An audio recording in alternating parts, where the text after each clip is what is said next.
Bismillahirrahmanirrahim. Assalamualaikum warahmatullahi wabarakatuh. Apa kabar saudara-saudaraku? Mudah-mudahan kita semua dalam keadaan sehat walafiat dan selalu dalam lindungan Allah Subhanahu wa taala. Jika ada yang sakit, kita doakan semoga cepat sembuh. Amin ya Allah ya rabbal alamin. Baiklah, pada kesempatan kali ini kita akan lanjutkan pembahasan kita, yaitu materi tentang pelajaran matematika kelas 9 semester 1, yaitu tentang transformasi, yaitu bagian yang pertama, yaitu tentang pencerminan. Transformasi kalau kita artikan secara bebas yaitu perubahan posisi atau perubahan bentuk atau perubahan letak, ya. Ya, transformasi sendiri bisa karena pencerminan, bisa karena pergeseran, translasi, atau mungkin karena rotasi atau putaran, atau mungkin karena dilatasi atau perkalian bangun. Baiklah, langsung saja kita mulai transformasi ini, yaitu tentang pencerminan. Sekarang perhatikan. Nah, sekarang kita punya bangun segitiga yang berada di sebelah kiri dari garis merah, ya. Garis merah ini adalah cermin. Maka kalau segitiga kita cerminkan, maka bayangannya berada di sebelah kanan dari cermin itu. Nah, bentuknya juga berubah segitiga, hanya posisinya saja yang berbeda. Namun keduanya ini adalah simetris dan bentuknya, ukurannya sama, ya. Atau dengan kata lain kongruen. Oke. Sekarang perhatikan, kalau kita punya contoh bangun seperti ini, kita cerminkan, masih cerminnya garis merah itu, maka bayangannya adalah seperti ini. Iya.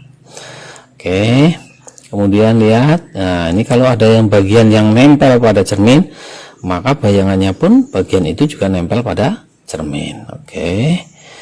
Nah, jika cerminnya adalah garis yang mendatar, maka kalau dia ada di atas cermin, maka bayangannya berada di bawah cermin, ya, seperti itu.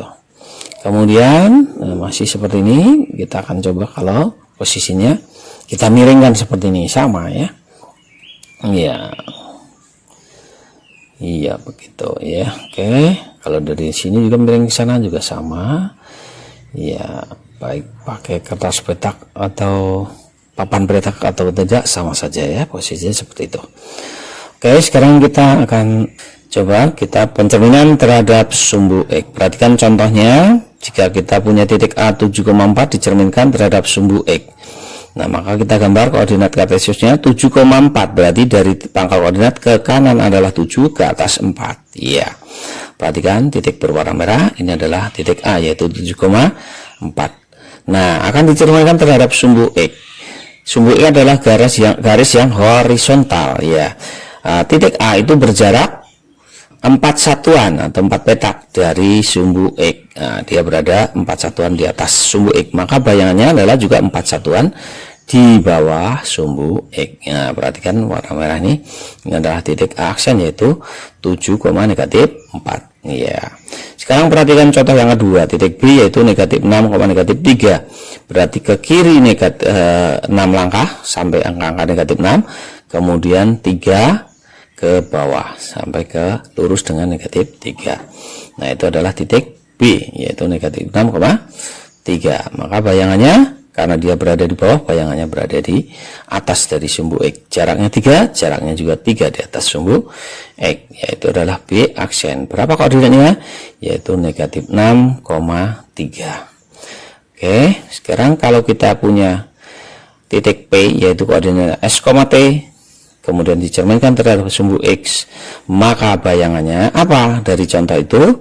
Oh, kalau begitu bagian absisnya atau yang depannya tidak berubah, tapi bagian belakangnya atau ordinatnya atau koordinat Y-nya yang berubah tanda. Maka bayangannya yaitu P aksen, S-nya tetap, T-nya berubah tanda. Jadi P aksennya yaitu S, T. Oke, sekarang kita lihat pencerminan terhadap sumbu Y, ya. Perhatikan contoh, ketika itu titik C 6,12 dicerminkan terhadap sumbu Y. Ya, kita gambar. Nah, 6,12 berarti ke kanan 6, ke atasnya adalah 12. Ini adalah titik C, 6,12. Kemudian kita lihat dicerminkan kan bukan sumbu X tapi sumbu Y sekarang. Perhatikan sumbu Y, dari sumbu Y berjarak berapa itu? Berjarak 6.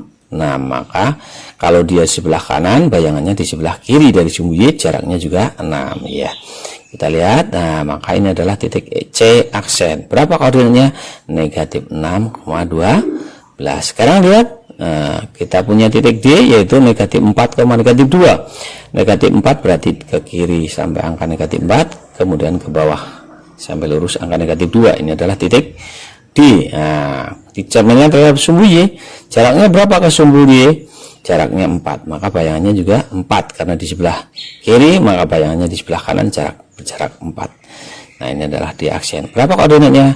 4, negatif 2. Dari kedua contoh ini kita bisa melihat, oh ternyata kalau dicerminkan terhadap sumbu Y itu, ternyata bagian belakangnya tidak berubah koordinat Y-nya.